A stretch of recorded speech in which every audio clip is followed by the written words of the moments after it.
Ya estamos en línea, transmitiendo desde Real del Valle.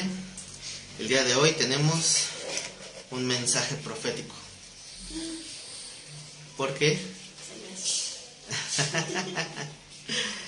Porque estaba yo orando allí tranquilamente y estaba: Señor, habla a nuestro corazón, habla a mi vida. Y el cielo se abrió. ¿Por qué se ríen? Estoy en el piso. ¿Es en serio? Y entonces se veía el cielo abierto.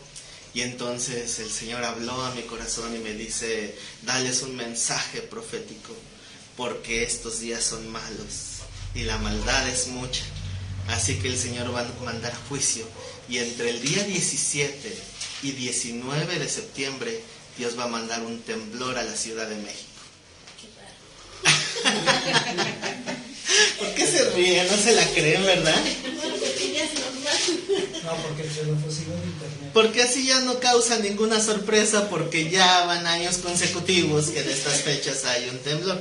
Entonces, lo triste es que me cuesta trabajo hasta decirlo, porque Eso no se la creo. pues ni yo me la creo, que yo creo que menos me la van a creer, ¿verdad? Entonces, no es mi forma, ¿verdad? No es mi estilo, pero ¿cuántos mensajes hay de este estilo en internet? Ajá. Y hay muchos supuestos profetas que empiezan a hablar con... a mí mismo me ganaba la risa tratando de dar esta supuesta profecía. Pero hay quienes hacen esto con una seriedad y con, o sea, la gente lo sigue con una sorpresa, así, no sé cómo llamarlo, admiración, asombro, que dicen: wow, Dios está dando palabra. Y que dice: se ha temblado estos días, años consecutivos, o sea, es muy probable, ¿verdad? Desde el día 2 ha estado temblando. Obviamente seguido hay, pero son tan pequeños que no se activa la alerta sísmica, pero seguido hay, ¿verdad? Pero pues obviamente cuando se activa, creo que a todos nos da ese escalofrío el escuchar ahí la alerta sísmica, ¿no? Híjole. Entonces, cuando pasan este tipo de mensajes en internet que dicen mensaje profético y Dios te va a hablar y Dios te está exhortando, y hablan con técnicas de oratoria, ¿no? Como la modulación de la voz, engrosar la voz para que se oiga más impactante, así, ¿no? O sea, hay muchas técnicas como para hacer que la gente pues se sienta más identificada, ¿no? O adelgazar la voz: ay, es que el Señor me habla, y bueno, o hacer esas pausas. Dios trajo una palabra para su vida. ¿Quieren saber cuál es? Presten atención, porque hoy el Señor les va a hablar a quien esté dispuesto a recibir. Ay, qué bien, ¿eh? Pero tampoco se la creo. Tampoco, ¿eh? Porque ya me conocen, o sea. Pero yo estoy seguro que si abriera una cuenta nueva en otro así, no sé, y pusiera mensaje profético para septiembre 2023 y lo pusiera en lugares donde no me conocen, en foros de esos de iglesias, y tal vez se la van a creer. ¿Por qué? Porque conozco los términos, conozco las palabras. Va a romper récords de visualización. ¿Eh? Va a romper récords de visualización. De visualización, y así tal vez tendría un video viral. Lo único viral que me quedó fue el COVID. Entonces, pues no. Entonces, hay muchos mensajes que a mucha gente sí los mueve. Y ahí están pensando que de veras, pero son tan listos que cuando dice, si llega a pasar, aunque no se ha acertado al 100, que más o menos algo parezca que se acerca, entonces ven, ya lo había dicho yo. Pero usted dijo: no le mueva, ya se cumplió. Bueno, es que dijo que iba a ser no sé, ¿qué les gusta? Terremoto. Y no fue terremoto, fue un sismo bien ligerito, pero se cumplió. Un movimiento de tierra. Sí.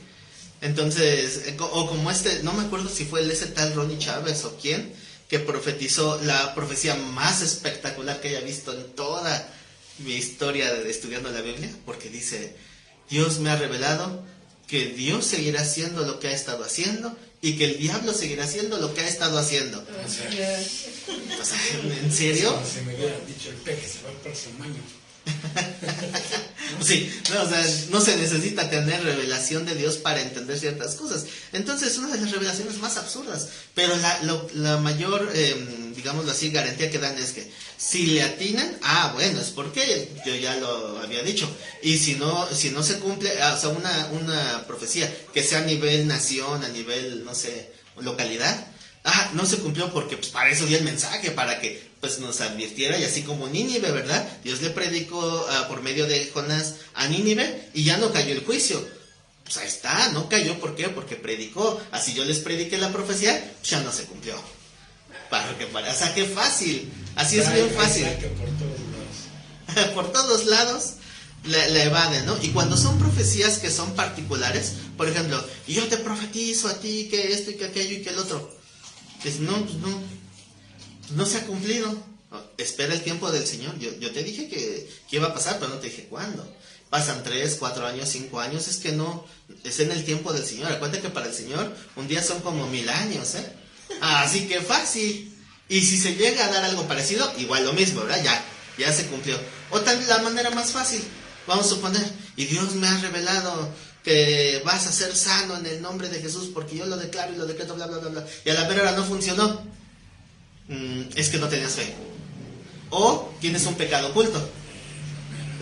Mejor ponte a cuentas, porque si no llegó tu sanidad, es por ti, porque pues Dios no miente. No, Dios no miente, que mientes eres tú, ese supuesto profeta. Entonces, esa es ¿cómo se llama? La estrategia de los profetas. Y por eso es que hay tantos. Hay demasiados pseudo profetas que hoy en día están, no sé, es que se me van las palabras, pero digamos proliferando. O sea, levantas una piedra y encuentras un profeta. Vas a cualquier iglesia y llegan. Nosotros porque somos una congregación pequeña, pero en las congregaciones grandes seguidos llegan solitos. Y es que el Señor me mandó a dar palabra. Bueno, pero hablo de ese estilo, ¿no? Hablo de los que... lo que supuestamente dicen que es un profeta, ¿no? Pero fíjense cuál era la idea de un profeta. ¿Qué dice Primera de Samuel 9:9? Primera de Samuel 9:9.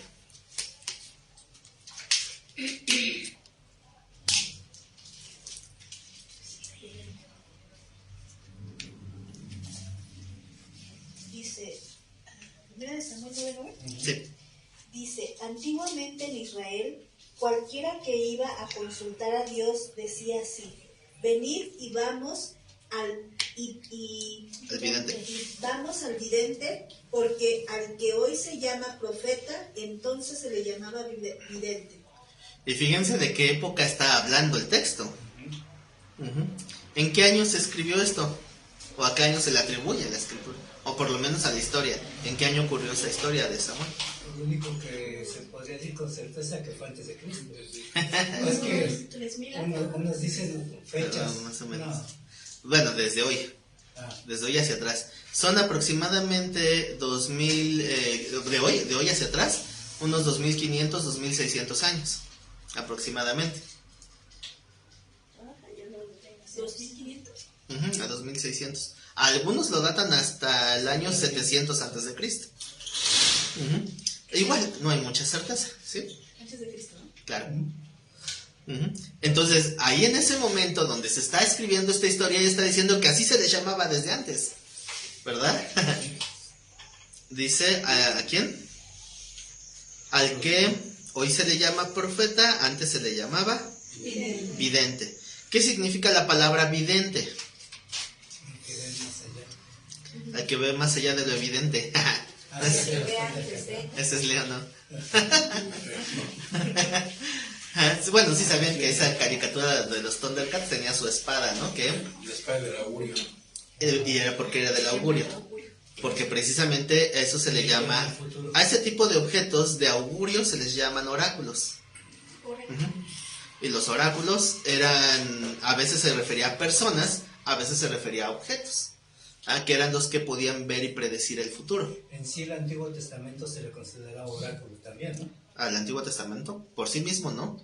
No, pero sí lo identificaban como oráculo otras culturas. No, más bien así se empezó a usar. O sea, el pueblo judío nunca lo tomó así, pero posteriormente, incluso hasta el día de hoy, muchos lo han convertido en un oráculo. Porque le dan el mismo uso, como si fuera algo adivinatorio. Como que, Señor, dime mi futuro.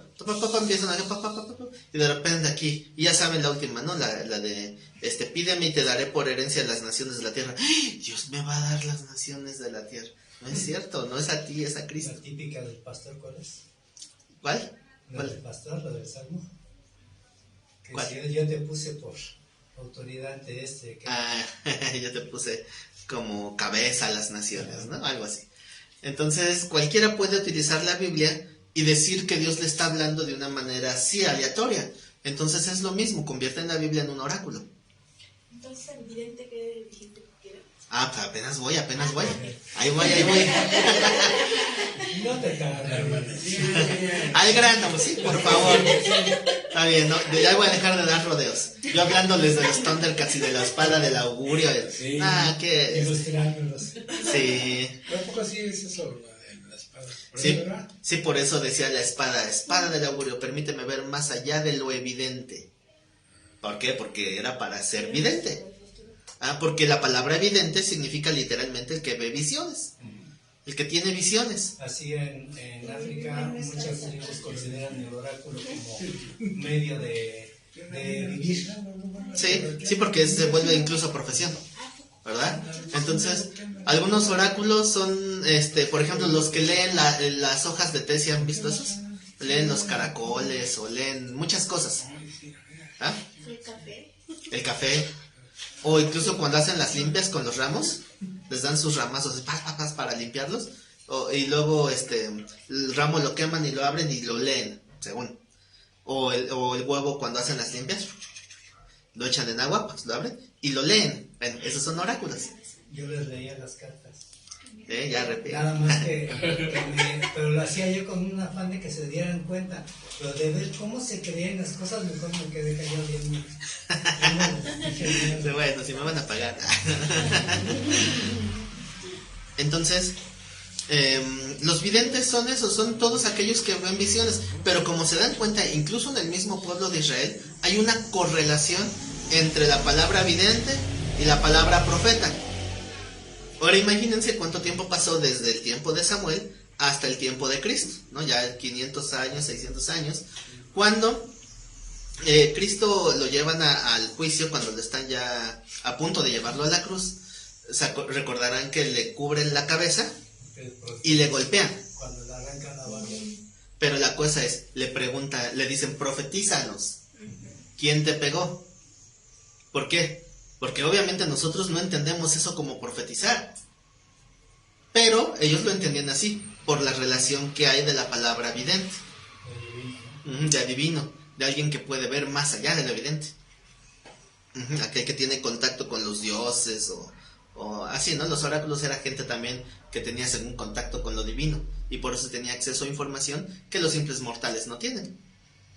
Uno de los profetas supuestamente más famosos de la historia ha sido Nostradamus, que también muchos dicen que era simple un charlatán porque pues él también para tener sus visiones se drogaba.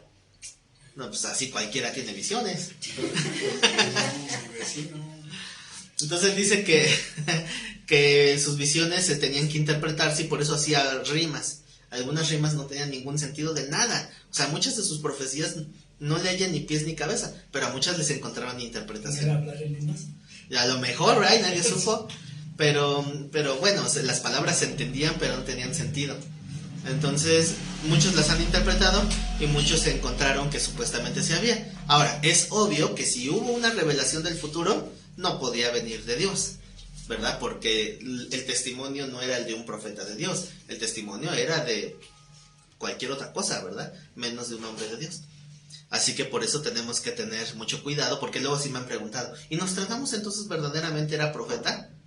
Bueno, en el sentido coloquial, pues podríamos decir que sí. En el sentido bíblico, no. ¿verdad? Porque profeta no es eso. Pero fíjense, vamos a otro texto, vamos a 1 Corintios 14.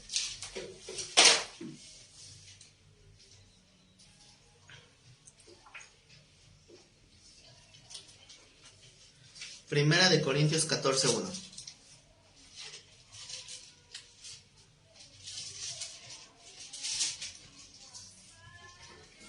Seguid el amor y procurad los dones espirituales, pero sobre todo que profeticéis.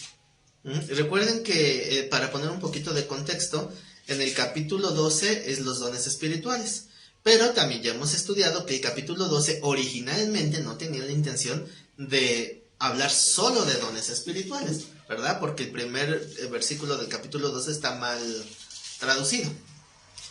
Porque dice, hermanos, no quiero que ignoren acerca de los dones espirituales. Pero el texto originalmente decía, ¿cómo? La deben de saber. Hemos ido a clase. Vaya, Sí, pero no tomes el velo de los carismas. A menos. Tomes a menos los carismas de mi corazón. no, pero más o menos, Más. pero no, ¿cuál es la diferencia realmente de la traducción que tenemos? No quiero, hermanos, que ignoréis acerca de los dones espirituales. En sí, ¿qué cambia? ¿Hablaba de lo espiritual? Ajá, pero no dones. Es que los dones son regalos, ¿no? Pero no está esa palabra. O sea, el punto es que esa palabra, ni dones, ni regalos, ni charisma, ninguna de esas, no está ahí. En ese versículo no está. Nada más decía, no quiero, hermanos, que ignoréis acerca de neumáticos, es decir, lo espiritual. Y por eso el capítulo 12 empieza a hablar de los 3 moveres espirituales. Se centra en el de los dones del Espíritu porque eso es lo que tenía más relación con la situación de la iglesia en aquel entonces. Pero también habla de otros 2 moveres espirituales, el del Padre y el del Hijo. ¿Cómo se llaman a esos 2? Del Espíritu Santo son los dones, del Padre son las operaciones, y del Hijo los ministerios, así es. Y todo eso es el mover espiritual. Entonces se va centrando en lo espiritual, le da un énfasis a los dones, y después Pablo empieza a confrontar a la iglesia con la motivación para manifestar lo espiritual. ¿Cuál es la intención? La intención es simplemente sentirse espiritual, jactarse, o ¿cuál es la intención? Entonces por eso Pablo está diciendo, ¿de qué me sirve a mí tener todos los dones si no tengo la motivación correcta? ¿Que es cuál? El amor. Y por eso el capítulo 13 se centra en el amor. Ajá. Entonces el 13 le da una prioridad. Porque pues precisamente había mucha gente que manifestaba dones o manifestaba lo espiritual, operaciones, ministerios o dones, sobre todo los dones, pero tenían unas intenciones equivocadas. Entonces le está diciendo, de nada me sirve si tengo toda la ciencia, revelación, sabiduría y no tengo amor, no soy nada. Y empieza a enseñar qué es el amor ágape, pero desde la perspectiva de Dios. Porque recuerden que la palabra ágape ya se usaba en aquel entonces, pero no se tenía el entendimiento correcto. Entonces les empieza a dar una lección Pablo acerca de qué es el amor ágape, pero desde la perspectiva de Dios. Y ya se lo saben, el amor es benigno, es sufrido, todo lo soporta, todo lo espera, todo eso. Y después termina precisamente ese capítulo hablando de que hay muchas cosas que él no conoce, pero cuando venga Cristo entonces lo conoceré, como soy conocido. Entonces ahí como que empieza a ahondar un poquito en los misterios de Dios, porque hay muchas cosas de Dios que Dios hace que nos cuesta trabajo entender. Ahí se empieza a girar Pablo la conversación, pero después se regresa. Ok, ya dejamos de hablar del amor, ahora empieza a retomar los 2 temas principales, que son profetizar y hablar en lenguas. ¿Por qué un sobreénfasis entre todo lo que ha dicho de lo espiritual? Sobreenfatizar estos 2 puntos, lenguas y profetizar, porque son los que más fácilmente se falsifican. O sea, hay unos que falsifican milagros, pero es más difícil. ¿Saben cuál es el milagro falsificable más común? ¿Cuál creen que sea? No se quieren equivocar. Sí, siguen despiertos, ¿verdad? ¿El de sanidades? Pero uno en particular. Cuando levantan, ¿no? ¿Sí? Esa no es la más común. Sí es recurrente, pero no es la más común. La más común... El agua que convierte en vino. No, tampoco. También la han hecho mucho, pero está lejos de ser la más común. Hay una... Hay una que la hacen en un montón de iglesias, pero un montón. Las extremidades que crecen, que tiene un pie más corto, ya empiezan a orar. Apenas ayer estaba viendo uno donde le están con una niña y le están ahí jalando, está moviendo la cadera, pues obviamente el pie parece que se estira y todos ahí, oh. Y después se pasa, ¡ay! Se me pasó la mano, dice ese apóstol. Y ahí va de regreso, ahí está, parejito. Dice, ok, se mueve la niña y vuelve a poner el pie adelante. Eso es lo más común, ¿por qué? Porque es lo más falsificable. Si buscan milagros en iglesia pentecostal, eso es lo que más van a encontrar. O sea, hay muchos, un montonal de cosas que hacen, pero ese es el más común porque es bien fácil de falsificar. Y hay otros que requieren de paleros, ¿no? Por ejemplo, hay una mujer que fue sorprendida recibiendo sanidad como en 20 iglesias. O sea, estaba en silla de ruedas y el Señor la levantó a través de la mano de Cash Luna. Y después la misma mujer recibió la sanidad por parte de Guillermo Maldonado. Y así tal cual en estas dos congregaciones. Y después en otras 2, 3 más. Con Dante Gebel. Pero era la misma mujer, con el mismo problema. Pues ya deje de pecar, oiga. O sea, se vuelve enferma. Se le pasaba el efecto. Pues son paleros, se los van recomendando. Sí, está a actuar re bien. Esto te va a traer mejores ofrendas. Entonces son Ahí sabrán.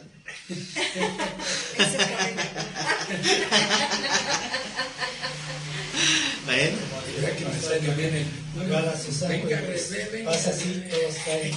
Sí. Bueno, pero eso más bien son manifestaciones de la supuesta unción. Estamos hablando de dones, ¿no? O sea, de algo que supuestamente está obrando el Espíritu Santo directamente para un efecto directo en una persona. O sea, me refiero de transformación, como son los milagros. Pero de entre todo lo que está en la lista de los dones, o sea, de las sanidades se pueden hacer ciertas falsificaciones. De los milagros se pueden hacer también falsificaciones. Han descubierto muchos fraudulentos que andan imitando eso del polvo de oro o cosas así. O don de ciencia, porque también había una iglesia donde al entrar les decían que escribieran en un papel su nombre y por cuál era su petición de oración. Y lo dejaban ahí en una urnita. Y entraban. Pero lo que no sabían es que cuando llegaban esos a la urnita, otra persona las agarraba por abajo, las leía y se las dictaba por un microfonito, un chicharito, al pastor. Y ahí está, Dios me está hablando. El vidente de televisión. Y es que hay una persona que se llama así, así. Y dice, sí, aquí estoy. Y su problema es sí, Dios dice que la va a sanar. Ay, pues me habló por mi nombre. Pues cuál estaban soplando todo al oído. Y lo cacharon. Entonces salió, o sea, también lo pueden buscar en YouTube, ahí está ya el descubierto. Pónganle fraudes en iglesias, sí. Fraudes de milagros en iglesias, y hay un montonal. Y obviamente eso pues desmoraliza a la gente que llegó con esa fe, porque precisamente llegaron con una idea equivocada. Y uno se siente pues avergonzado, ¿no? ¿Cómo se siente alguien que se descubre que creyó en un milagro falso? Sí, yo estaba bien feliz porque vi un milagro y después, ¿qué crees? El milagro que viste era falso. Te manipularon. Y ahora yo no voy a creer en Cristo. Por eso yo sabía que no hay Dios y que no sé qué. Y la toman contra Dios. Dios no tuvo la culpa. La culpa lo tuvieron esos falsos. Ajá. ¿Y cuál es nuestro deber? Pues enseñarle a la gente y predicar cómo es verdaderamente la profecía. Y que desarraiguen esa ideología del vidente.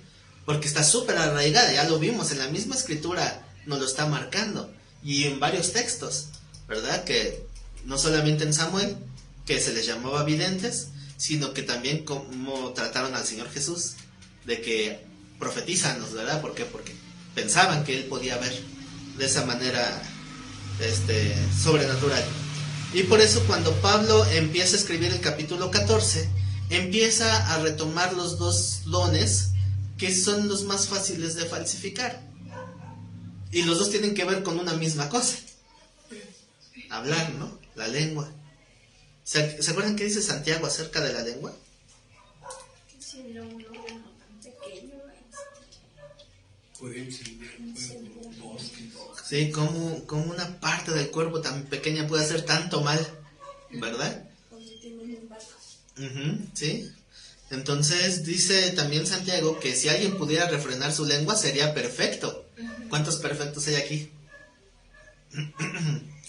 ¿Saben qué significa eso? Significa que la hemos regado con lo que hemos hablado, y eso es seguro. Sí. Y todos la hemos regado. Es que malinterpretado, man. Malinterpretado. Todos de repente decimos algo que cuando ya soltamos la palabra, híjole, creo que no lo dije de la forma correcta. O ya herí a alguien sin querer, ¿no? Por eso no me gusta transmitir mis clases. Porque si la riego, pues la riego más feo, ¿verdad? Porque se quedan ahí grabadas las evidencias. Obviamente, si la riegas, pues tienes que corregir, pero pues a veces no te das cuenta y de todos modos, ya lo que hiciste, ya lo hiciste. Entonces, el hablar en lenguas, pues es de los más comunes, porque hay otra falsa doctrina que dice que la señal de ser lleno del Espíritu Santo es hablar en lenguas, lo cual la Biblia no lo dice por ningún lado. Malinterpretan los textos del libro de Hechos, donde nos cuenta que muchas veces cuando descendió el Espíritu Santo, hablaron en lenguas. Pero una cosa es decir lo que pasó y otra cosa es que la Biblia diga que deba de pasar así. Eso es doctrina. Y la doctrina nunca dice que es una señal de la llenura el hablar en lenguas. Ni de espiritualidad. Ni de espiritualidad. Pues cualquiera puede hacerlo. Si les digo que hasta los pingüinos Marinela están biribiri. hasta y no están hablando en lenguas. En la iglesia, en el distrito, se llama la séptima palabra. Y es eso que te enseñan a orar en lenguas. Una vez les puse en los talleres de discernimiento, que por cierto ya vamos a reanudar, les puse un video que era un tutorial de hablar en lenguas, a ver qué opinaban. Sí, una muchacha. Sí, decía aquella hermana, decía, pues tú nada más di, ay, va a salir, deja que salga, que fluya. Se empezó a ir, Las tres unciones de las lenguas son la de los pingüinos Marinela, las de vagonero de metro, bara, y la de Rambo, saca la bazooka. Entonces, pero es bien fácil imitarlo, o sea, cualquiera lo puede imitar.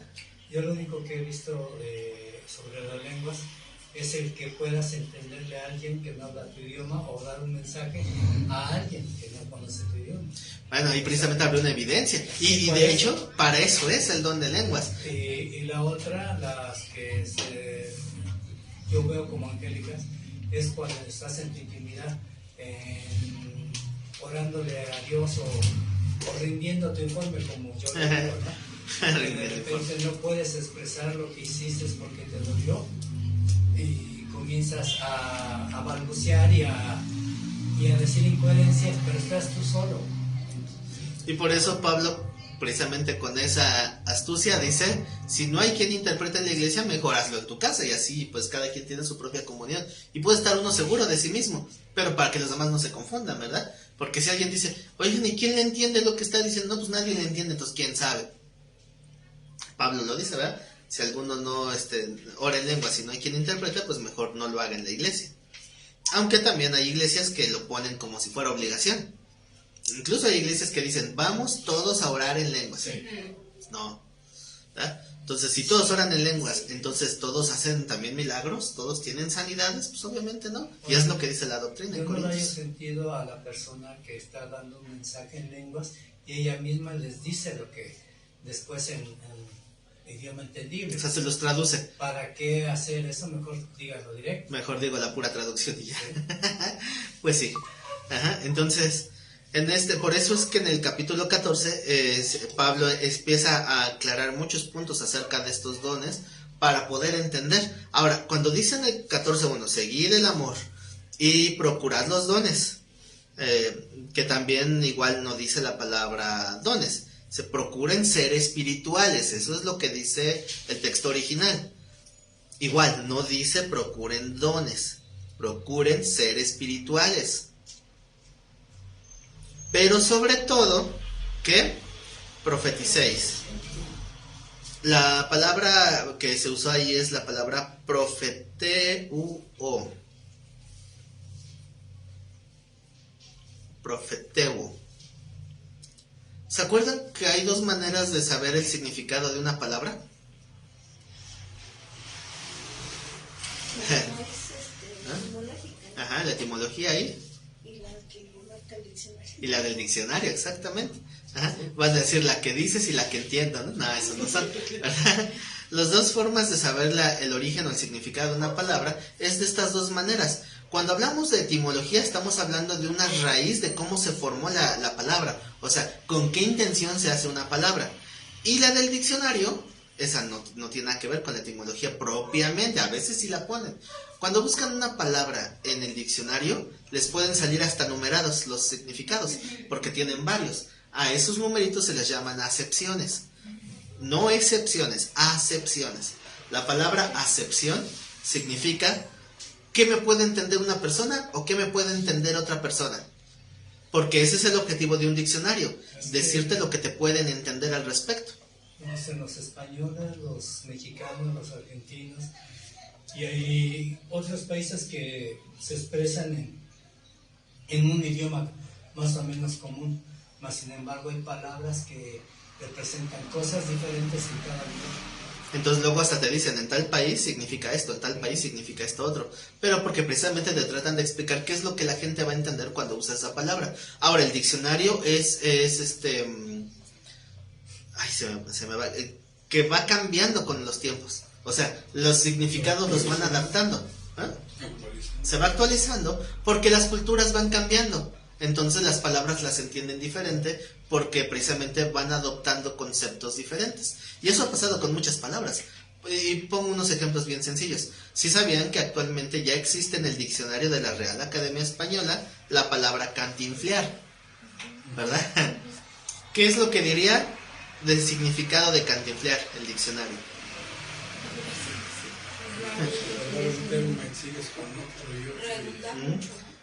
Dice el diccionario, hablar mucho y decir poco.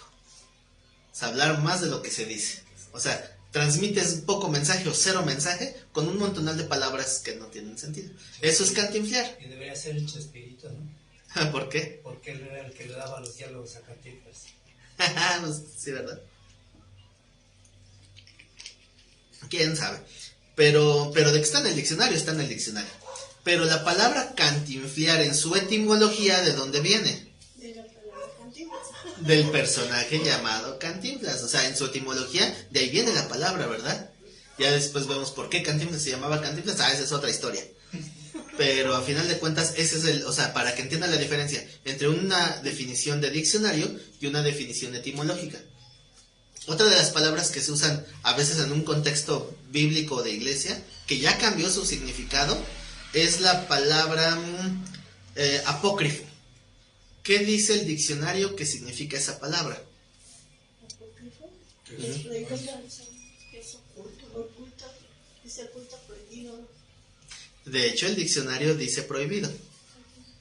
Pero en su etimología no significaba prohibido. O sea, esa palabra no tenía ese significado. Significaba oculto. Ese es el verdadero significado de la palabra apócrifo. Pero con el paso de los años se va haciendo una correlación con la palabra apócrifo, con lo prohibido, y por eso se tiene esa idea equivocada. Y ahora falso.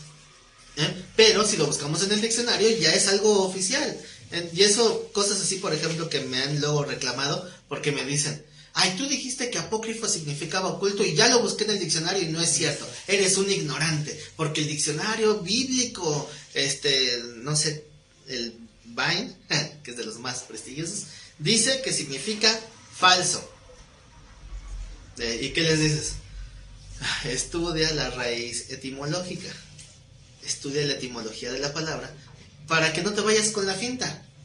O sea, hay que profundizar más. No se vayan a lo superficial, porque así hay muchos conceptos equivocados. Porque nos vamos a cualquier diccionario. Y ya no hablemos de Wikipedia, porque Cada quien lo puede decir. hay cualquiera escribe lo que sea. De hecho, yo he aportado a Wikipedia. Cuando veo algunos conceptos que están mal, los corrijo. De teología, obviamente. Porque ahí cualquiera pone lo que quiera. Uh-huh. Entonces, Wikipedia nunca investiguen en Wikipedia, sobre todo en temas teológicos. Es el peor lugar. En temas seculares puede ser. Cosas de primaria está bien. Pero no para estudiar teología, por favor. Después están buscando. ¿Y cuál es las 10 bases de la teología sistemática? Y te empiezan a hablar, Jesús, María, José. O sea, no es información confiable, hay que ir a lo más profundo. ¿Para qué hacemos todo este relajo? Porque la palabra profeta que les dije, de profetizar, que es la palabra profeteo, esta palabra tiene en el diccionario Strong, que es un diccionario, tiene una definición que no es etimológica. Así que pueden confundirse. Les voy a decir qué dice el diccionario Strong de la palabra profeteo. ¿Sí saben quién es Strong? No, pero sí lo conozco. No lo conozco a él, pero conozco su diccionario. Bueno, pues este es el nombre de una persona que hizo un gran aporte al estudio bíblico, uno de los más grandes aportes. Apenas tiene unos 60, 70 años que ocurrió esto. O sea, es muy reciente. Algo así, no estoy muy seguro. Pero se dio la tarea de buscar las definiciones de todas las palabras de la Biblia. Y entonces desarrolló este trabajo, fue el trabajo de su vida. Y fue una súper herramienta, porque antes de esto, a fuerzas teníamos que aprender hebreo, griego y arameo para estudiar a profundidad la Biblia. Pero gracias al diccionario Strong, ahora podemos ver solamente las definiciones y estudiar a partir de ahí de una manera tal vez no tan exigente. O sea, cualquiera puede usar el Strong hoy. Y pues es una gran ayuda. ¿Cuál fue el problema? Que muchas de las palabras vienen de definiciones que no son etimológicas, como esta. La palabra profeteo en el griego significa predecir eventos, adivinar. ¿De dónde vino esa definición? Del vidente, de lo que leímos en Samuel. Pero, ¿qué significa en su etimología? Porque recuerden que el texto de Samuel dice, al que hoy llamamos profeta, se le llamaba vidente. Es decir, que el concepto era otro. ¿Qué es etimológicamente un profeta? Un profeta en su etimología significa el que habla bajo inspiración. O en un concepto más sencillo, más simple, el que habla la voluntad de Dios.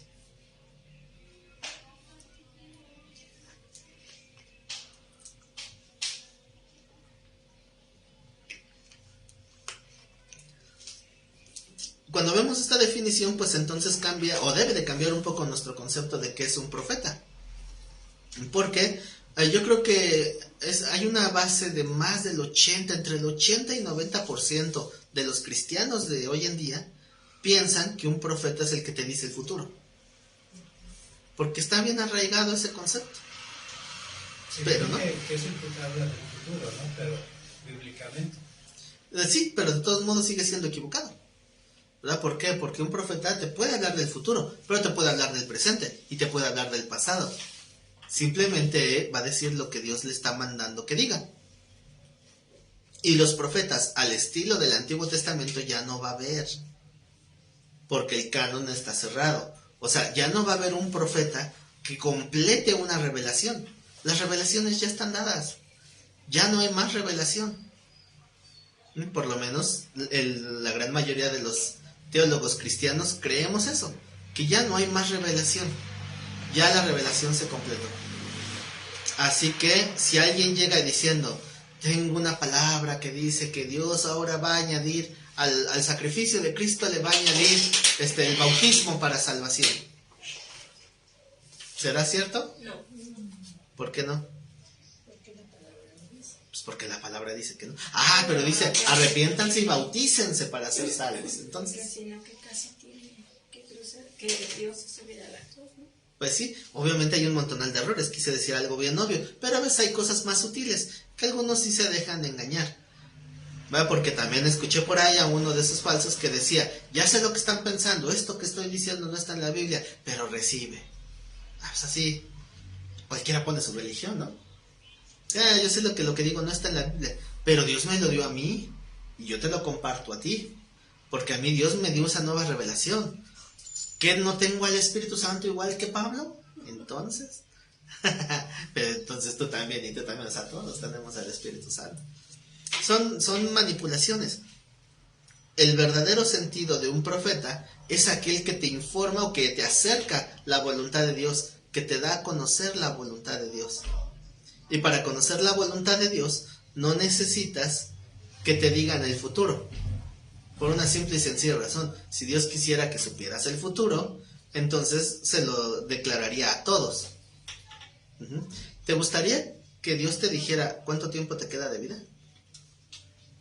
Sí. Sí, ¿no? Yo no.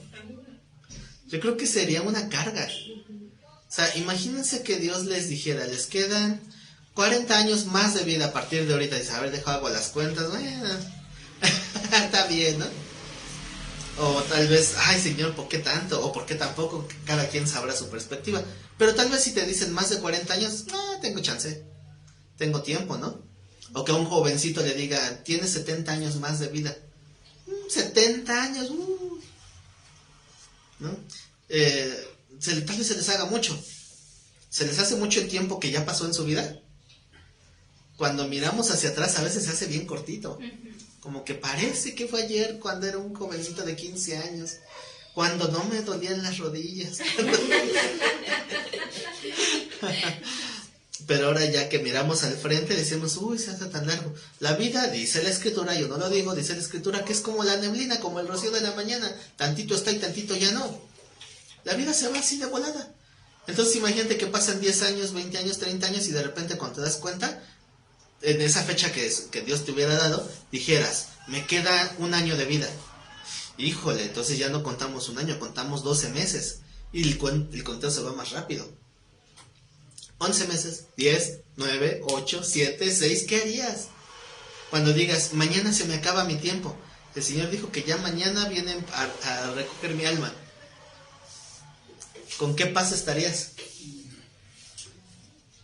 Por eso Dios no te dice cuánto tiempo te queda de vida.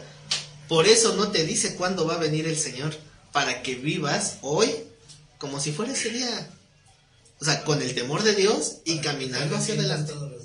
Para que estés a cuentas diario, para que estés listo diario. Porque dicen, ay, faltan muchas señales que se cumplen. De aquí a que venga el Señor, pues me da chance de arrepentirme. A lo mejor el Señor no es que venga hoy, pero a lo mejor te llama hoy. Que, uy, cruz, ¿verdad? Que ojalá y todavía no venga por nosotros. O sea, me refiero a que moramos. O sea, esperemos que todavía nos deje mucho tiempo. Pero la verdad es que no sabemos cuánto tiempo. Dios puede llamar a quien quiera en el momento que Él quiera. Y todos los días debemos de despertar estando a cuentas con Dios y preparados. Obviamente es feo pensar en eso, ¿no? ¿Qué sienten cuando llegan esos que andan por todos lados del jardín guadalupano? Bueno, para los que no son de aquí, es un cementerio que en todos lados te están ahí ofreciendo. Anticípese, póngase, prepárese para cuando llegue el día. Ay, no me hables de eso, me incomoda. No nos gusta que nos hablen de eso. Entonces, por eso es que Dios no te dice cuándo. Pero ¿qué es lo que sí te va a hablar Dios? Te va a hablar de lo que está esperando de ti, pero para hoy. O sea, ¿qué es lo que Dios quiere que cambies hoy?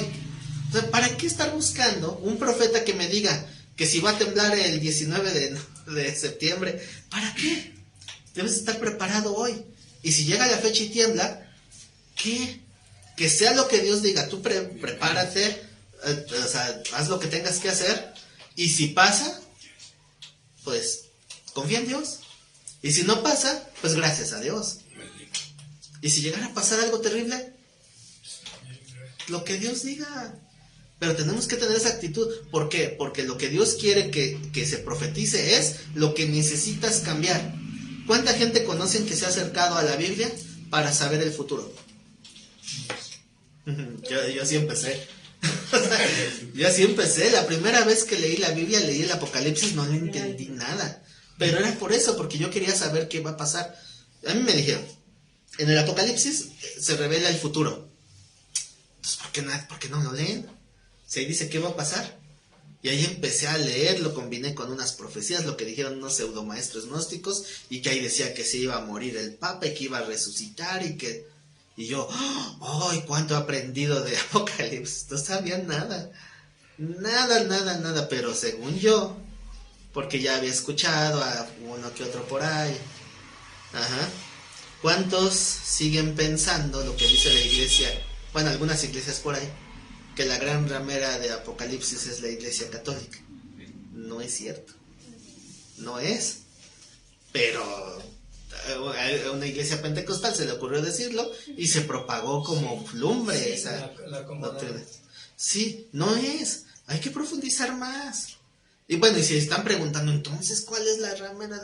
Miren, la ramera es aquella mujer que seduce, en la comparativa o metafórica, es quien quiere engañar a la iglesia, quien quiere propiciar el adulterio espiritual. ¿Se acuerdan que el Señor reprochaba o almas adúlteras? Porque el adulterio no solamente es físico, es espiritual. Entonces, ¿cómo es el adulterio espiritual? Cuando confías en otro Dios o en una distorsión de Dios. Todo movimiento de fe, iglesia, religión, todo predicador, lo que sea, que te hable de Dios de una manera equivocada, todo ese movimiento representa la gran ramera de Apocalipsis. Todo eso. O sea, no es una institución, no es una iglesia, no es una denominación. Es todo ese mover que te hace pensar que estás bien con Dios, pero era una de esas. Era ramera. Y te apartó de Dios.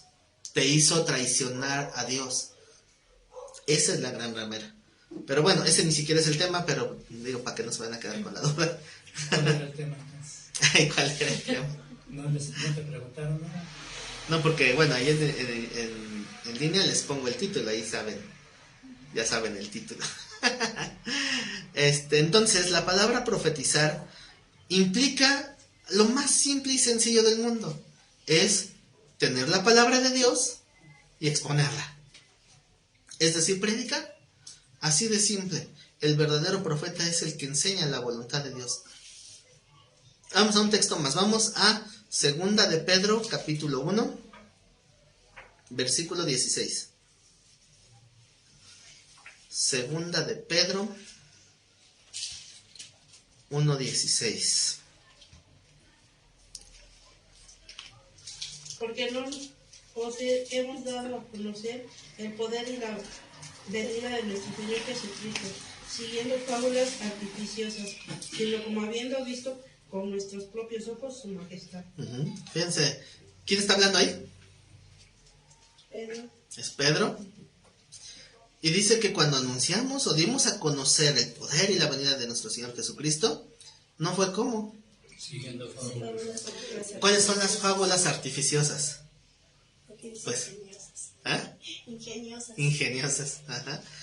Que bueno, la palabra fábula no es lo mismo que hoy entendemos como fábula, ¿eh? Actualmente la fábula se entiende que es una historia donde los animalitos hablan y tienen una moraleja. No, o sea, la palabra fábula en el texto original es otra. Les voy a decir cómo se dice en el griego. Déjenme ver. Es la palabra mitos. ¿Se les hace conocida? Sí. ¿Qué es un mito? Una historia escuchada o Una mentira. mencionada. Sí, Mito es no tiene mentira. Comprobación. Ajá. ¿Cuál es la diferencia o en qué se parecen? No sé. El mito y la leyenda. La leyenda es que se va contando, ¿no? A través de Tiene varias una base. personas, Ujú. de algo que sucedió en un lugar y se va contando Ajá. de generación a generación. Sí. Y a diferencia con el que se mito. cree o lo que se dice. Pero Ujú. no hay comprobación. Sí.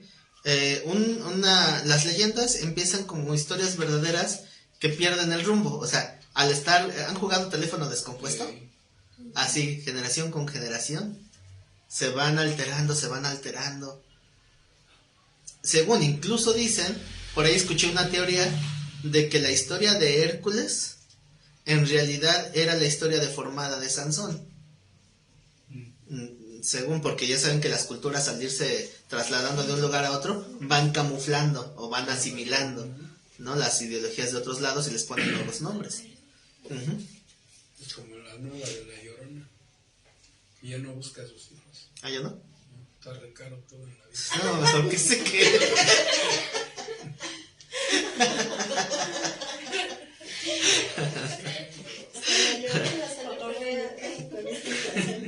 Lo voy a aumentar a mi repertorio, gracias. Bueno, así son las leyendas, ¿eh? Entonces, de hecho, con esa de La Llorona, pues hay un montón de estados que se le atribuyen, ¿no? Dicen, no, es que la historia de la Llorona nació aquí, no, que nació acá, bueno, quién sabe, el chiste es que todo el mundo tiene su propia versión, porque ya no es una realidad, una leyenda es una historia que perdió su base real, y un mito no tiene nada real, el mito no tiene nada real, por eso el mito se relaciona más con mentira que con una historia verídica. Ahora, el texto decía fábulas artificiosas, ¿no? Fábulas es la palabra mitos. La palabra artificiosa es la palabra sofizo. ¿A qué le suena? ¿Sofiso? Ajá. ¿Ah? Por Sofía. Pero Sofía es sabiduría, ¿no? Ajá. ¿Sí? ¿Sofiso con esa o con Z? Sofiso. Z. Z. Bueno, Z al final. Ese al principio, Z al final. ¿Y le suena como a Sofía? No. Sofi. Soficio. Uh-huh. Al principio era Sofi. Uh-huh. ¿Se le suena la misma raíz? A mí sí. Porque sí es. O sea, sí es la misma raíz etimológica. La palabra sofizo significa sabio. Por eso es artificioso. ¿Cómo puedes hacer una mentira que sea sabia? Con un poquito de verdad. No necesariamente verdad, sino manipulando. O sea, es que hay planeación. No es como que les voy a contar una historia. Y no, pues que fíjense que había una vez Ricitos de Oro y los 3 osos, ¿no? Digo, por poner cualquier ejemplo. Y después, ¿y? ¿Ah? O sea, no, una fábula artificiosa sería decir, es que estaba con mis amigos ahí bien alabando a Dios y de repente el Señor nos tomó, si en el cuerpo, fuera del cuerpo, no lo sé, Dios lo sabe, y nos llevó hasta el infierno para que advirtiéramos a la gente. Y entonces, ¿No se llamaba Dante? no, ese es otro. Esta es versión región 4. No es cierto, esta es una historia verdadera de Colombia, de unos chavos colombianos. Y decían, y es que entonces vimos a una mujer sufriendo y el Señor que nos estaba dando el tour por el infierno, pues le pregunté al Señor, Señor, ¿por qué está esta mujer atormentada en esta llama? Y dice el Señor, ve tú y pregúntale, mujer, ¿por qué estás atormentada en esta llama? Y dice, porque no diezmaba. Y la iglesia que está escuchando eso dice, ¡oh! Ya ven, aguas, Esa es una fábula artificiosa.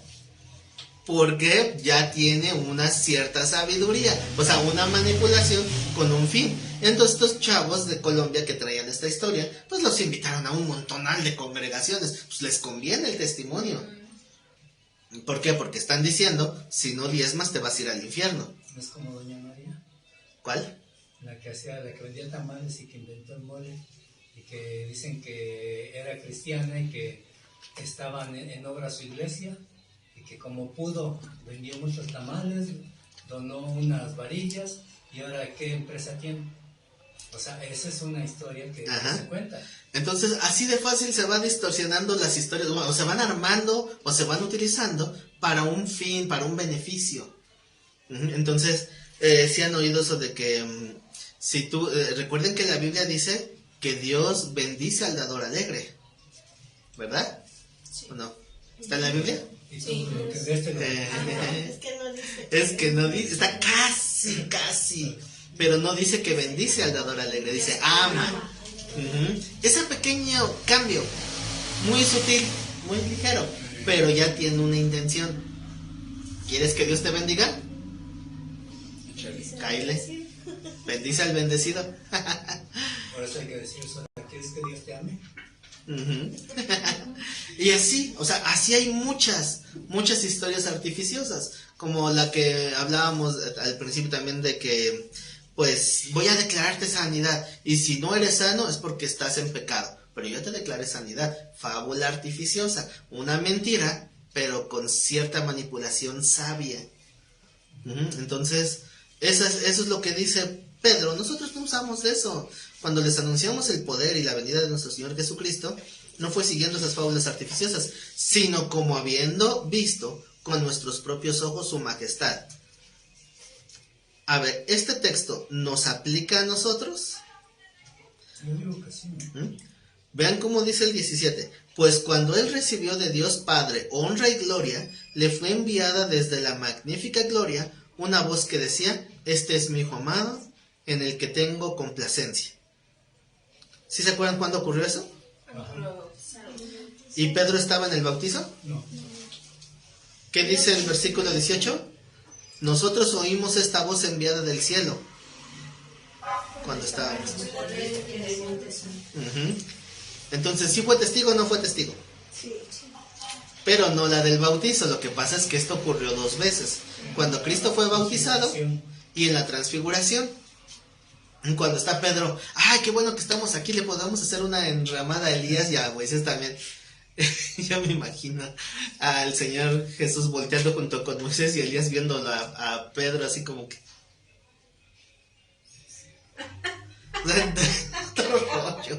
No lo pelaron. Y ahí es de repente desaparecieron y se oyó la voz del cielo que decía: este es mi hijo amado en quien tengo complacencia. Obviamente Pedro pasó por su proceso también de que le cayera el 20. Cuando Pedro escribe esta carta ya no es el mismo Pedro. O sea, cuando Pedro escribe estas cartas ya era un hombre ya muy sabio, maduro, que Dios le había dado un montonal de zarandeadas, que ya había cambiado su manera de responder, de actuar. Ya no era el mismo Pedro. Pero está diciendo, a partir de ahí, o sea, nosotros hablamos de lo que somos testigos, lo que vimos y lo que oímos. Porque eso es lo primero, ¿verdad? Entonces, les digo, en este punto de vista actual, ¿sería aplicable a nosotros? No tenemos la manifestación que ellos tuvieron, pero sí tenemos manifestación de Dios, ¿o no? ¿Se ha manifestado Dios en su vida? Sí. Bueno, entonces podemos hablar de eso, ¿no? Pero fíjense que a pesar de que Pedro está dando este argumento, aquí no es donde va a poner el peso en su enseñanza. O sea, no le va a dar mucho peso al propio testimonio. Y eso que era un súper testimonio, ¿verdad? Pero fíjense dónde viene más énfasis. Dice en el 18, y nosotros oímos esta voz enviada del cielo cuando estábamos con él en el Monte Santo. Tenemos también, ¿qué significa también? Además. Significa como algo adicional, ¿no? Tenemos también la palabra profética. ¿Qué significa palabra profética? ¿Qué quedamos que significa profético? ¿La palabra de Dios? La voluntad de Dios. Es la misma raíz que leímos o que estudiamos en la carta de Corintios, que significa dar a saber la voluntad de Dios. Entonces, dice que esto es más seguro. ¿Qué significa seguro? Sin equivocación. Fíjense, la palabra segura, o sea, cuando dice la palabra profética más segura, esa palabra seguro es la palabra bebaios. Como bebé, beba y os, bebaios, porque tiene acento en la E, bebaios. Esa palabra griega significa estar firme, o sea, tener cimiento, estar fortalecido. O sea, la cimentación ahí en Pedro es el haber escuchado la voz. No, precisamente por eso dice también tenemos una más segura. O sea, precisamente el hecho de haber escuchado la voz ni siquiera le da el mayor énfasis a eso o a todos esos testimonios, sino a la palabra más segura. ¿Cuál es la palabra profética más segura? La Biblia. La Escritura, lo que Dios reveló ya a través durante 1600 años. Bueno, 1500 porque todavía no se escribía todo el Nuevo Testamento. Pero ahí lo dice, ¿no? La palabra profética más segura, más estable, más firme. O sea, la voluntad de Dios para recibirla tiene mayor firmeza en lo que ya está escrito y no en lo que cualquiera pueda testimoniar. O sea, eso es lo que Pedro está diciendo. O sea, ya en este momento ya había las cartas, ya sabía Pedro de todo lo que ya se había escrito.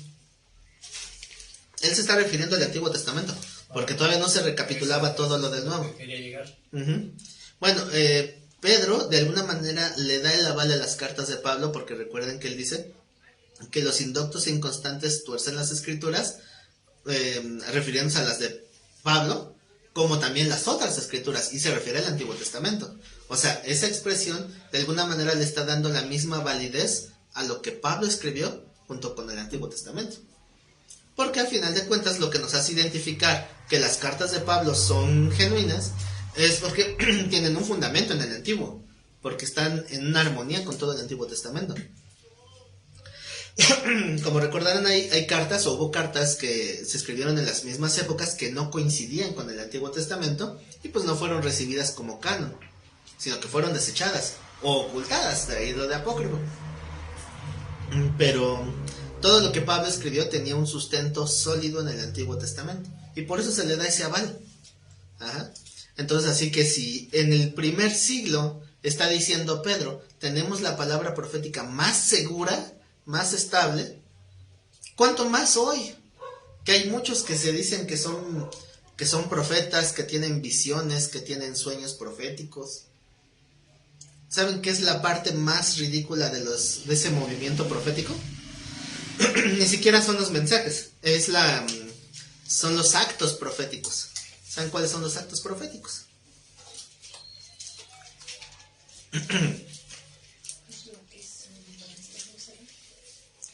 Los actos proféticos son todos esos shows que hacen. Según el que empujan con su jameja. Desde la imposición de manos, que era lo más básico, hasta precisamente lo del kamehameha, lo de la manguera ungida, lo de la cachetada santa, lo de, o sea, vómito santo. Todas las cosas que hacen esos que hacen show, que le llaman, según mover del Espíritu Santo, son lo que les llaman actos proféticos. Porque supuestamente Dios se va a manifestar así. Eso es lo más ridículo del mundo. ¿Cómo se va a manifestar Dios? Poniéndote decisiones en tu vida, dándote la palabra para que tú decidas bien y haciéndote responsable de las consecuencias de tus decisiones. Eso es la vida. Eso es ser o no espiritual. O sea, todos los días tienes que tomar decisiones. Desde el momento en que dices, me paro ahorita o en 5 minutos, ya tienes que tomar una decisión. Pero como ya leí que el que madruga a Dios le ayuda, entonces me paro más temprano. Entonces todas las decisiones que tomas deben de ser basadas ¿en dónde? En la palabra. Esa es la palabra profética, esa es la guianza de la voluntad de Dios, que es estable, fijo o firme, lo que es más seguro. Y no estar basándonos en que el apóstol Abel Zebú trajo la nueva palabra, la nueva revelación. O como les decía al principio de esta reflexión, el Señor me dio una revelación de que va a temblar en unos días. Lo más probable es que sí. ¿Y si tiembla qué? Me voy a jactar y voy a hacer viral mi estudio. ¿La atiné? Esa es la base de todos. Entonces, lo que hablábamos al principio, si se cumple, qué bueno, pues ya Dios lo había dicho. Y si no se cumple, pues porque Dios ya precisamente les dio chance. No se cumplió porque les advertí. Entonces esas son manipulaciones. Lo más seguro es lo que Dios dice. ¿Y cómo compara Pedro esta palabra más segura? Dice el texto. Vuelvo a repetir el 19. Tenemos también la palabra profética más segura, a la cual hacéis bien en estar atentos, como una antorcha que alumbra en un lugar oscuro. Aquí hacemos otra pausa. ¿Qué significa estar atento? Estar pendiente que no te desvíes. Precisamente, aunque el texto obviamente está escrito en griego, culturalmente reconocen la palabra atento con la palabra Shema, que es el primer mandamiento de un judío, el Shema, Israel, Adonai, Eloheinu. ¿Qué significa Shema? Oye, Se traduce como oye, pero significa pon atención. O sea, literalmente significa concentrarse. Eso es el primer mandamiento. en el Cristo te dicen tienes. Para que no ande titubeante o qué. Dice, déjenme ver dónde está esta palabra. La palabra griega es la palabra prosejo.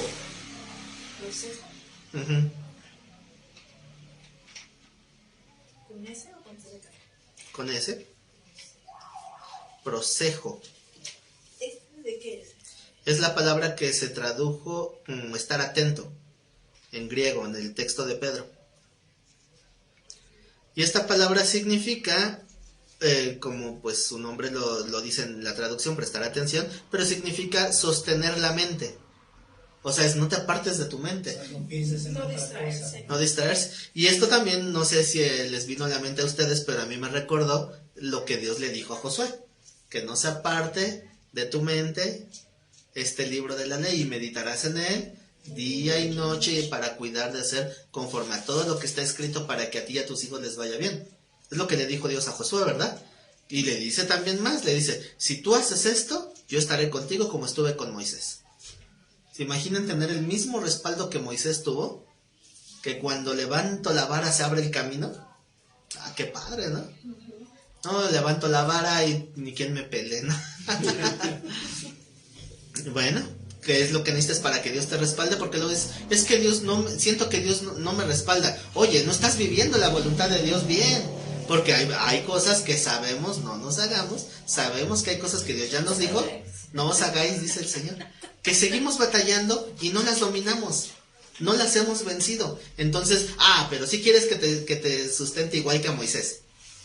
La escritura dice que la bendición es consecuencia de obediencia. Así tajantemente. Pero también sé que Dios es misericordioso. O sea, tal vez no va a hacer que se abra el mar rojo.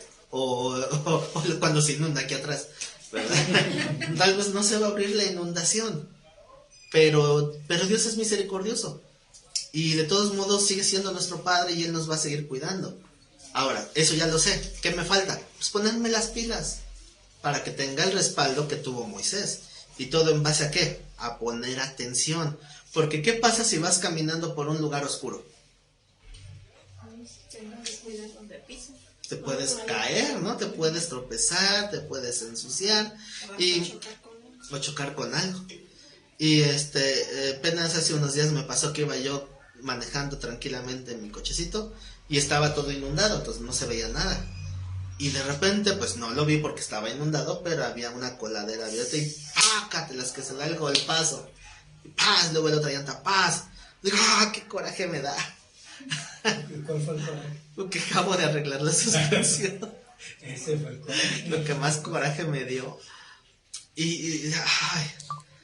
¿Por qué? Porque no se ve el camino. O sea, si tú ves el camino, pues te fijas. Pero si no se ve, bueno, una cosa es que no se pueda ver y otra cosa es que tú no te fijes, ¿verdad? Entonces, esto es lo que Pedro dice. En esta vida podemos andar medio oscuras. Recuerden que la luz es un simbolismo de discernimiento. Siempre en la Biblia. Por eso Cristo va a venir a la medianoche, o sea, cuando haya menos discernimiento, mayor oscuridad espiritual. Entonces, tenemos que andar bien alumbrados. ¿Qué dice el Salmo 119, 105? Lámparas a mis pies tu palabra y lumbrera mi camino.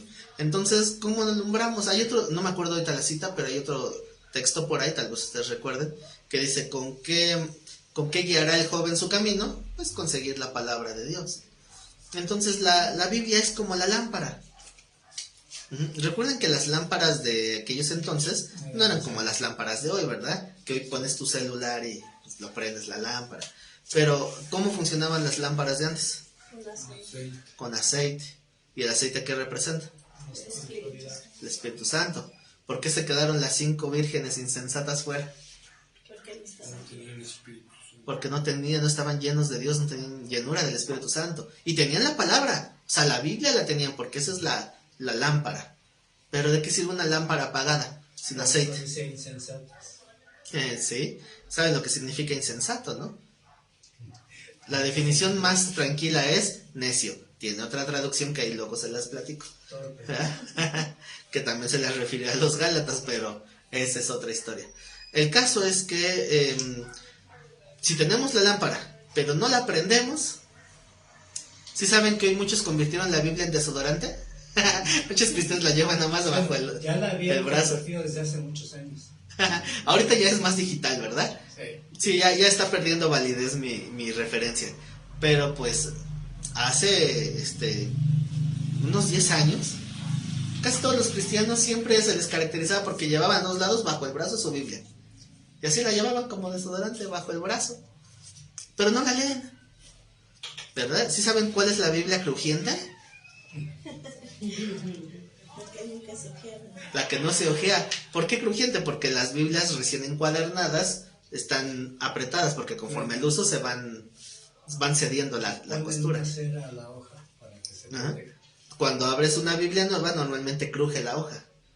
Algunos tienen su Biblia tan cuidada, pero porque no la leen, que cuando la abre, dice, ay, esta Biblia me ha acompañado a todos lados. Sí. La llevo conmigo desde hace 5 años. Y la abres y cruje. ¿Por qué cruje? Porque dije que la llevo conmigo, no que la lea. La mía duró 20 años. Para que sirviera de adorno. No, sostenía los otros libros. Ah, peor tantito. Bueno, hay otros que lo usan como amuleto, ¿verdad? Porque lo ponen abierto en el Salmo 91 o Salmo 23, que es lo más común, para que fluya la bendición, dicen. Obviamente no va a fluir nada, ¿verdad? Porque he visto Biblias que cuando le cambias de hoja, o sea, la hoja del Salmo 23 está amarilla, y le cambias a la del 22 y está blanca, porque siempre la dejan ahí abierta. Se va amarillentando con el tiempo. Entonces, una Biblia de nada sirve si no la estudias. O sea, si no tienes la guianza del Espíritu Santo y no te estás nutriendo de ella. ¿Ah? Entonces, otro simbolismo que se usa mucho es la del médico, ¿no? Cristo es el médico, Él dijo, yo vine a los enfermos, ¿verdad? ¿Y cuántos enfermos hay? Pues nada más todos.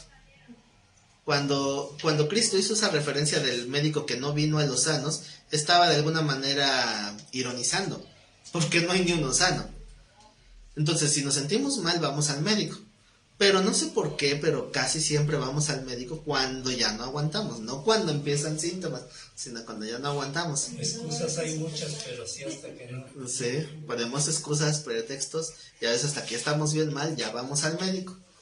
Pero cuando ya vamos, el doctor lo que va a hacer es diagnosticarte. Te va a checar ahí a ver tus signos vitales, a ver, cuénteme qué le duele, qué le pasa.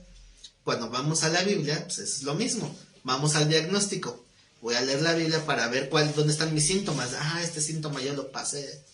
Esto.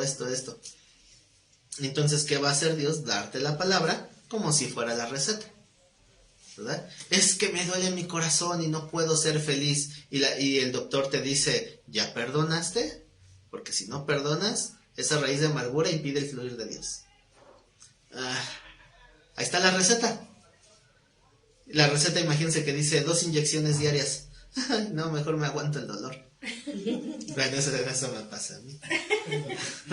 Por eso no se cura rápido. Por eso no me curo. Le digo al doctor, hablando de cuando yo fui al médico, le digo, Doc, no me recete inyecciones, no me las voy a poner. Y no me hizo caso. Ahí luego les platico qué pasó al final. Pero si el médico de médicos, que es Dios, te da la receta, que es cómo te va guiando con la palabra de Dios, entonces, ¿ahora qué falta? Que te tomes la medicina. Si no haces caso a la instrucción bíblica, no esperes sanidad. ¿Cómo? O sea, imagínate que voy yo con el doctor y le digo, Doc, me siento mal. ¿Se tomó la medicina? No, pero ya la tengo. La tengo ahí guardadita, ni siquiera le he quitado el sello de nuevo. O sea, ¿no es absurdo? ¿Qué te va a decir el médico? No hace efecto si no te tomas la medicina. Y de la forma que debe ser, además. Algo de lo que hizo también que yo no me sanara cuando debí de haberme sanado, es porque también yo la regué en eso. Así lo sabe Dios, que lo sepa el mundo. Bueno, dije, no, pues a mí no me hace falta esto. Una medicina porque yo me pongo a investigar para qué sirve cada una de las medicinas, nunca me tomo nada hacia el aire. Entonces investigo bien para qué es cada medicina. Y dije, esto yo no lo necesito. Y después cuando voy a mi siguiente revisión, no me curo. Se llevó todo, no le puedo mentir, ¿no? Esto no, porque esto no lo necesito. ¿Quién es el médico? ¿Tú o yo? Pero es que esta dice que es para esto. Sí, pero también sirve para esto y para esto. Y por esto te la receté. Perdón. Ya casi me da mi zape. Pero bueno. Y sí, pues sí, me arrepiento. Pero pues a veces así andamos muchos. Porque Dios nos da la receta y tú dices, no, pero esto a mí no me sirve.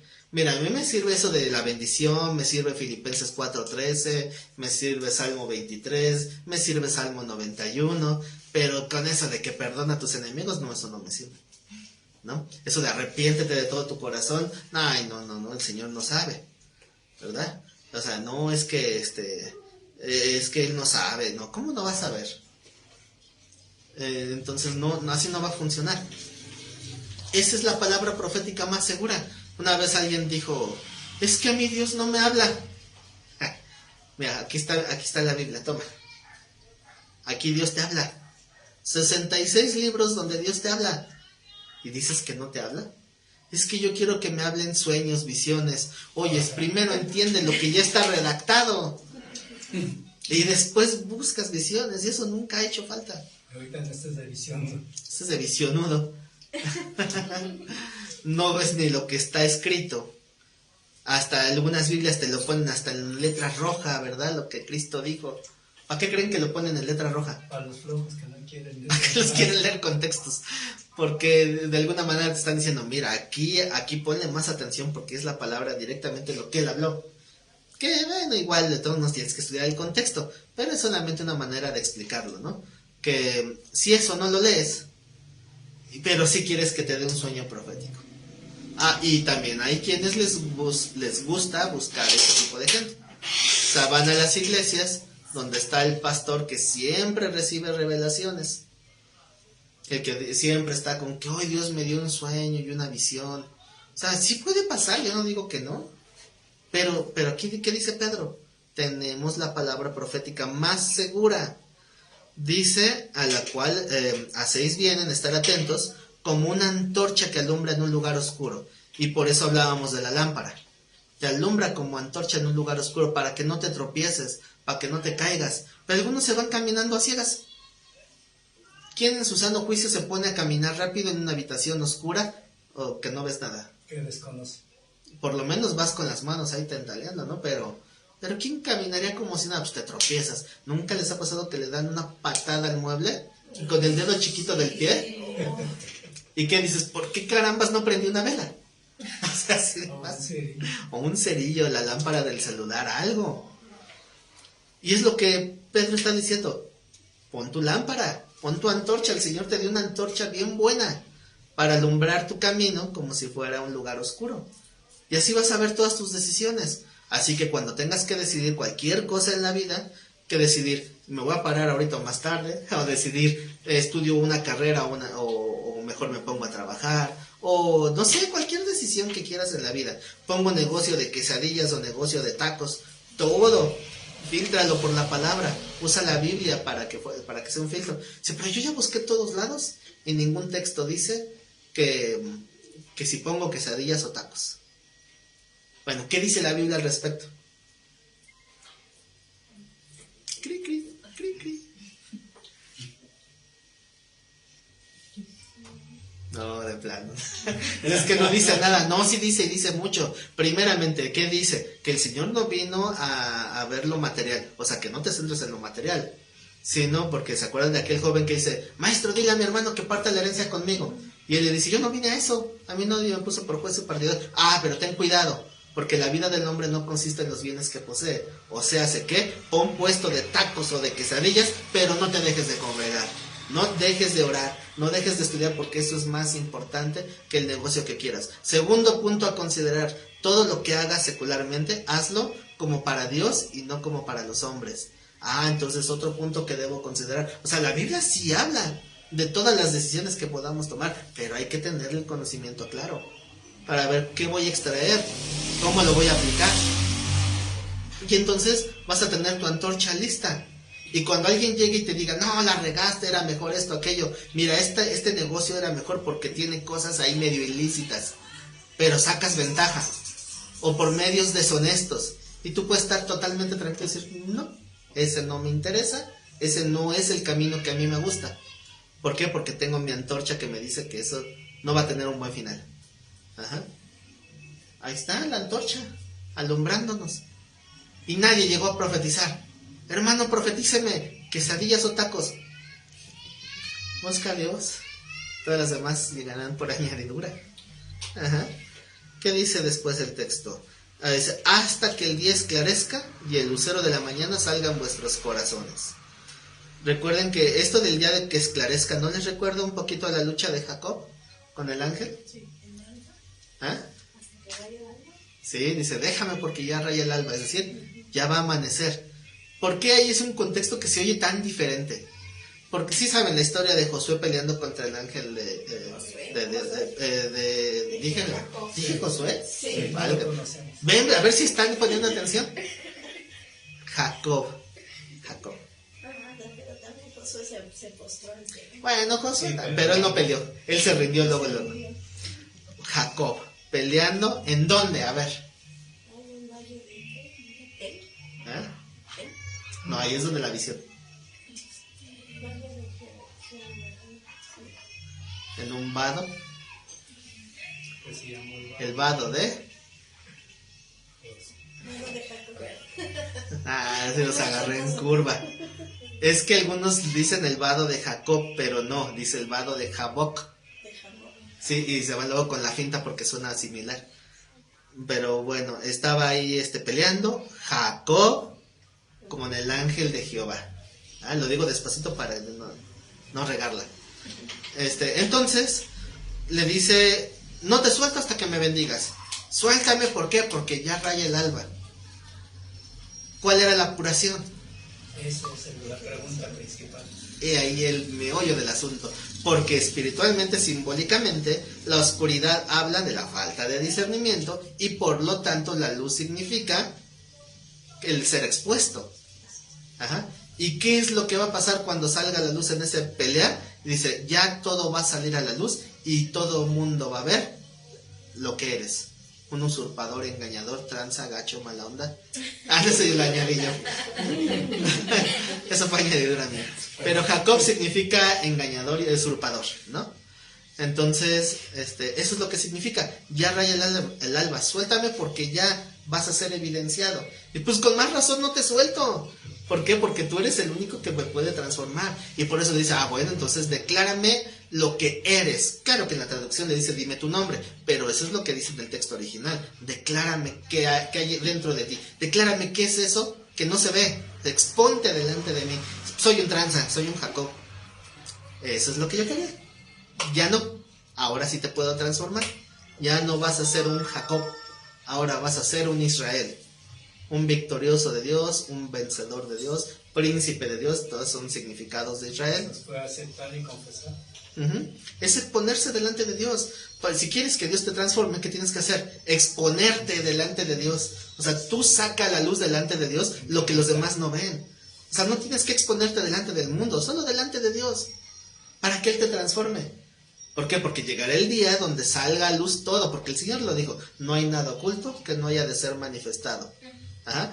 Otro texto por ahí, se me fue ahorita la onda, ¿dónde está? Corintios me parece, donde dice que el Señor la obra de cada uno la probará, pues el día la declarará, pues por el fuego será probada. Pero dice el día la declarará, es lo mismo. O sea, la luz va a salir, todo sale a la luz. Entonces dice, tal vez estás en un momento oscuro, que no disciernes bien. Bueno, tienes tu antorcha. ¿Para qué? Para que Dios saque a la luz todo. Va a llegar el momento donde, dice, el día esclarezca y el lucero de la mañana salga en vuestros corazones. Esto del lucero de la mañana, recuerden que es un título que en alguna ocasión perteneció al personaje que conocemos como Satanás, a ese querubín grande protector, que erróneamente le hemos llamado Lucifer, porque ese no es su verdadero nombre, o Luzbel. Ese nombre vino a partir de la traducción de la Vulgata Latina, porque en la Vulgata Latina al lucero de la mañana le pusieron Luz Bella o Luzbel, porque así mismo se le refirió en el infierno de Dante, lo cual no tiene nada que ver con la Biblia. Entonces, mentira, si pensaban que Satanás se llamaba Luzbel, no. Pero bueno, así le conocemos los cuates. Rechazo. Sí, no. Los cuates de la Biblia, no de Luzbel. Sí, de la Vulgata Latina, no estoy diciendo. Ok.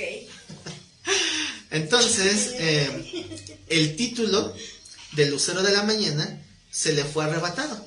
Ahora, antes de dar la definición completa, el Lucero de la Mañana literalmente se refería a lo que hoy sabemos que es Venus, o sea, el planeta Venus. ¿Por qué? Porque cuando amanece las estrellitas se ocultan, menos una.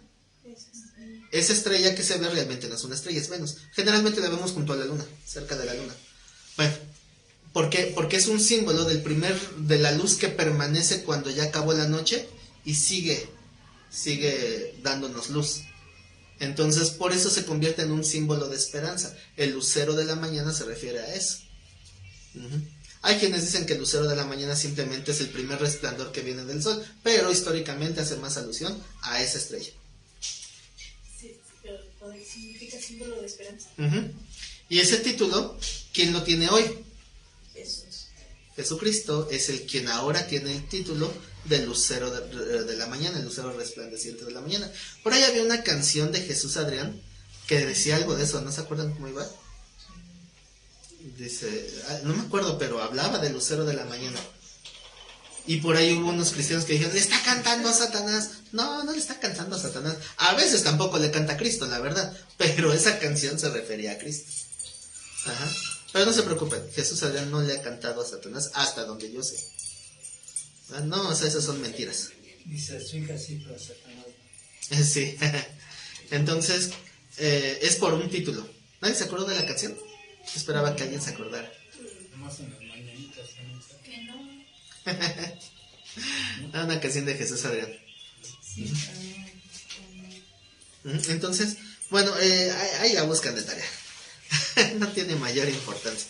El chiste es que es un simbolismo acerca de cómo Cristo es esa esperanza en nuestros corazones que va a seguir manteniéndonos como firmes y alumbrándonos. Porque, ¿saben cuál es la diferencia entre una clase y un examen? en la clase aprendemos. ¿En el examen? En el examen exponemos lo que aprendimos. ¿Y qué hace el maestro de diferente entre uno y otro? En una enseña y en la otra En la clase el maestro habla. ¿Y en el examen? calla. Bueno, así es Dios. Dios nos habla, nos enseña. Pero cuando viene la prueba, Él guarda silencio. ¿Por qué? Porque es tu turno. Es de demostrar si estás aprendiendo, si tomaste la lección o no, si recibiste la palabra profética más segura. O estás esperando que llegue el superapóstol a que te ponga las manos y te diga, tú eres más que vencedor, todo lo puedes en Cristo que te fortalece. No, o sea, es algo que Dios ya te dijo. No, o sea, no nos va a decir nada nuevo. No necesitamos nada nuevo. O sea, eso es lo que la Biblia dice. No necesitamos profecías nuevas porque Dios ya nos reveló en la Escritura lo que tenía que revelar. Así que no se preocupen, si va a temblar en unos días, que tiemble, pero que tiemble el diablo, porque nosotros seguimos firmes. Nosotros no temblamos. Nosotros nada más nos agarramos de la pared, de donde sea, pero que pase lo que tenga que pasar. Entonces, vamos bien hasta aquí, hasta que salga el lucero de la mañana en vuestros corazones. Pero Pedro nos hace una advertencia importante. ¿Qué dice el versículo 20? Entendiendo primero esto, o sea, sí, ya sabemos que la Biblia, la palabra, es la palabra profética más segura que nos alumbra como una antorcha. Pero hay que entender algo primero. ¿Qué? Que ninguna profesión de la Escritura es interpretación. Obviamente aquí, aparte de confirmarnos que está hablando de la Escritura, como la palabra profética más segura, también nos pone una advertencia. Ninguna profecía, o sea, ninguna revelación que viene de Dios, que está en esta Escritura, es de interpretación privada. O sea, nada de que es que a mí Dios me reveló el verdadero significado de este texto. No te lo puede revelar nada más a ti. Entonces, si yo tengo un entendimiento de la Biblia y soy el único que lo entiende así, aguas. Eso es interpretación privada. Yo me acuerdo que cuando estaba apenas en mis estudios, cuando ya había estudiado lo que era hermenéutica, y agarré un texto que no había profundizado, entonces me puse a estudiarlo por mi cuenta. Entonces llegué a ciertas conclusiones. Yo estaba como, ¿estará bien o estará mal? ¿Cómo sé si estoy apto para enseñar o no?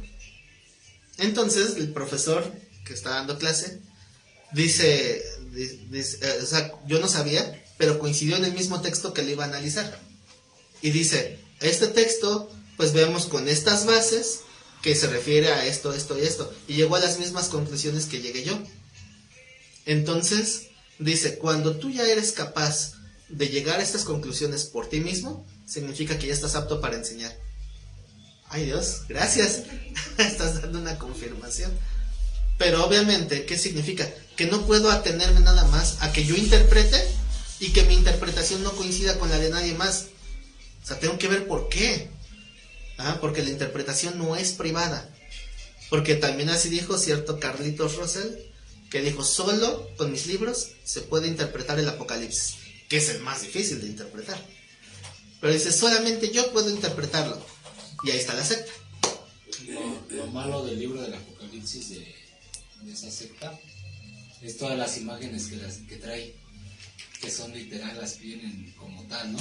Ajá. Y dan no solamente a interpretar uno, sino a imaginarse, a visualizarlo. Ajá, cosas que en realidad pues no son como tal, ¿no? Ya cuando uno lo empieza a ver como es, ¿sí? Ya se da uno cuenta que el Apocalipsis no es para tener miedo, ¿no? Ajá. Sino al contrario, ¿no? Es para tener esperanza. Exactamente.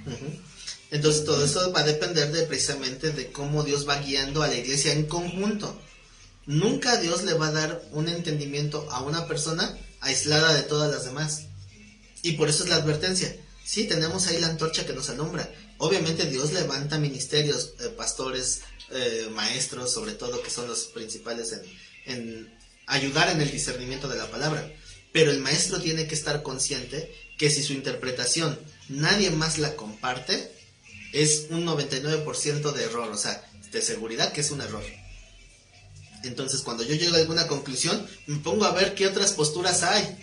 Y ya de repente me empiezo a encontrar que hay mucha gente que también llegó a las mismas conclusiones por los mismos argumentos.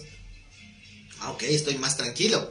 Pero si yo llego a una conclusión bíblica y veo que nadie más coincide, tengo que ser más humilde y analítico para ver por qué. Porque a lo mejor yo me aferré a un concepto que yo tenía y tal vez lo entendía como se me dio mi gana. Y pues entonces eso no va a ser así. Y por eso dice Pedro, tengan cuidado.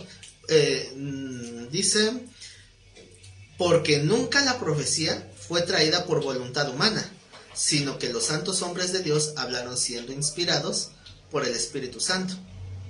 Esto de que no fue por voluntad humana quiere decir que no nos vamos a confiar a un autor humano como tal. O sea, que el verdadero autor de los 66 libros es Dios, no los que, que Pedro, Pablo, Juan, o sea, los autores que vemos en bibliología, sino el verdadero autor de toda la Biblia tiene que ser Dios, y por lo tanto, Dios no se va a contradecir. Así que Dios tiene no muchas historias, tiene una sola. Es que esos personajes en realidad no son autores, sino escritores, ¿no? Sí, digo, pero en cuestiones de bibliología se les llama autores, pero lo hemos analizado las dos perspectivas. En cuestiones teológicas no son autores, son portavoz, porque el autor es Dios. Ajá. Ahora, recuerden que la inspiración no es un dictado.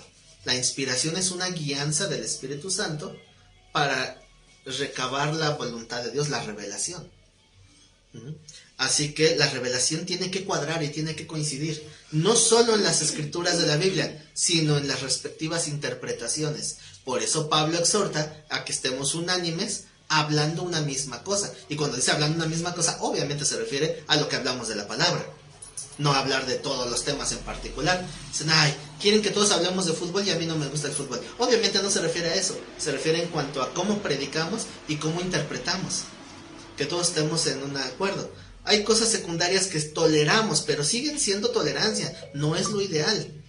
Por ejemplo, que si los dones siguen vigentes o no siguen vigentes. Y como no se ponen de acuerdo, cree lo que quieras, al cabo no es cuestión primaria, o sea, no urge. Ombliguistas, no ombliguistas, pretribulacionistas, amilenialistas, y bueno, toleramos, pero la voluntad de Dios ni siquiera es esa. Quiere Dios que tengamos un mismo hablar todos. ¿Y cómo? Uniéndonos en estudio, para no tener interpretaciones privadas. Muchos de los, ya voy terminando. Muchos de las iglesias reformadas se basan mucho en la historia, precisamente por eso. Porque un reformado siempre te va a decir, mi teología es la teología histórica. Sí, pero no por ser histórica es verdadera. Lo que más bien deberían de decir es esto, no es una interpretación privada. Ajá. Entonces, por ejemplo, entre los que se consideran sana doctrina, hay una división muy grande. Y no hablo de los ombliguistas, no. Hablo de ni siquiera de calvinismo y arminianismo. Tal vez una de las discusiones más grandes en teólogos es teología del pacto, teología dispensacional. Y dicen que uno contradice al otro, pero yo tengo una tercera postura, donde no se contradicen. Entonces digo, yo voy a hacer mi propio modelo teológico. Bueno, sí, pero ¿saben qué? No soy el único que piensa así. Hay muchos otros que piensan igual que yo. Entonces no es una interpretación privada, porque muchos han llegado a las mismas conclusiones, quitándose los prejuicios y estudiando directamente la Escritura. Así que eso a mí me da cierta paz, el saber que no tengo una interpretación privada. Porque si no después vas a estar diciendo ahí que bueno, mejor me callo, porque luego me meto en Dios. ¿Y qué acabo de hablar? La lengua ocasiona luego fuego. Así que sí, porque a veces no entendemos. Y bueno, entonces lo importante es, empezamos hablando de profecías. No importa que, porque yo he escuchado que muchos ya empiezan con ese miedito. Ya viene el sismo. Ya saben que aquí en México hacemos simulacros 3D, 4D, ¿verdad? Porque hacemos el simulacro del sismo y se siente. Entonces, sí, lo que llegue a pasar, porque es muy probable que sí pase. El mismo día. Sí, el mismo día del simulacro. Ya van 2 años, ¿no? O 3, no, 2. 2 años. Y el año anterior hubo cercano a los días. Entonces, es probable que vuelva a pasar, tal vez no el mero día, pero ya les di la palabra profética de hoy, ¿no? Que entre el 17 y el 19. No necesitamos eso, no debemos de buscarlo. Lo que haya de pasar, nosotros tenemos la palabra profética más segura, y ahí es donde yo me afianzo. Aunque no llegue un pseudo profeta a decirme si va a temblar o no, ¿para qué me dice? ¿Qué tal si te dice, te vas a morir en este temblor? O sea, ¿para qué? Te puedes morir cualquier día. O sea, ¿para qué te afanas en eso?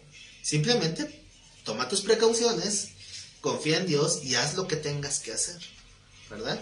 Conforme a la guianza de Dios. Así que pues vamos a terminar con una oración. Vamos a inclinar nuestro rostro. Amado Padre, te damos muchas gracias, Señor, por la guianza de tu palabra. Sabemos que a veces nuestra debilidad en la carne, pues quisiéramos una palabra más directa, que sea enfocada a una necesidad específica de nuestro corazón engañoso. Pero sabemos, mi Dios, que tu palabra es 100% verdadera, y nosotros hemos visto la efectividad de tu palabra. Sabemos, Señor, que tenemos la palabra profética más segura, en la cual, si estamos atentos, encontraremos esa fortaleza, encontraremos esa guianza, y no necesitamos de nuevas revelaciones, no necesitamos de ninguna otra guianza extra de lo que tú ya nos estás dando, porque no necesitamos nada más. Tu palabra es suficiente para guiarnos a la madurez, para guiarnos al gozo, para guiarnos a la paz, y lo único que hace falta es que entendamos esa palabra y que la llevemos a la obra, a la práctica. Y por eso, mi Dios, te agradecemos por esta reflexión, por este tema, y que se cumpla tu propósito en cada uno de los que estamos aquí. Gracias, Señor, por el tiempo que nos prestas de vida. Gracias, mi Dios, por permitirnos estar hoy aquí reunidos, tanto los que estamos físicamente como aquellos que nos siguen en línea. Gracias, Dios, por darnos esta oportunidad de comunión, de hablar y de sentir una misma cosa. Que sea tu palabra uniéndonos y fortaleciéndonos. Ten misericordia de nosotros y permítenos tener el discernimiento necesario para poder usar apropiadamente la lámpara que es tu palabra.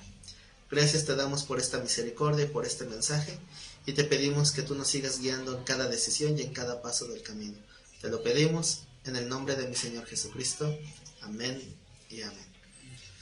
Y ahora sí, despido a los hermanos que están en línea. Recuerden que antes de irse tienen que dejar un like, compartir el video, y pues ahí nos ven el sismo. En la siguiente tema. Y a ver cómo nos va.